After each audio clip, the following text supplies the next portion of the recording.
Je vais vous poser une question. Si vous répondez bien, je vous laisse. Vous pouvez répéter la question? Quelle étrange question. Je suis. La télé en question.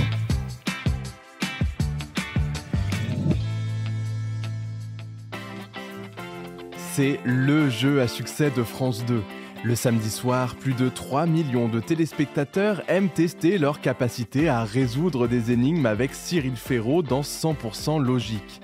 Dans ce jeu où l'observation et la réflexion sont de mise, 100 candidats doivent répondre à une série de questions, de la plus facile, celle à laquelle 95% des Français peuvent répondre, à la plus difficile, celle à laquelle seulement 1% de la population est capable de donner la bonne réponse.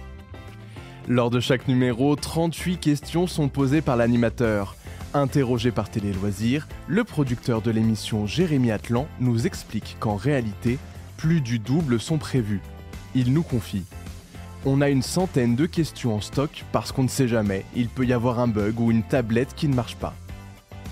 Heureusement pour les équipes du programme, ces questions ne sont pas perdues puisque celles qui ne sont pas jouées sont utilisées lors du tournage suivant.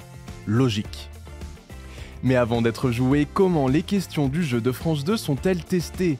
Et surtout, comment sait-on si elles correspondent à 95% ou à 1% de la population?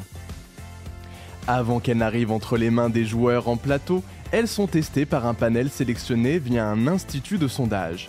Il ne s'agit pas d'experts, mais de personnes anonymes venues des quatre coins de la France, de tout âge et de tout milieu professionnel. Ces personnes sont installées chez elles, devant leur ordinateur, et disposent de 30 secondes pour répondre aux questions, comme le font les candidats. Du côté de la production, on reçoit les résultats, ce qui donne un pourcentage de réussite, mais le parcours ne se termine pas là.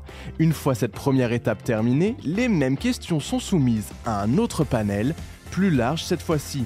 Objectif, vérifier la cohérence des résultats ou, au contraire, mettre de côté une question qui pose problème.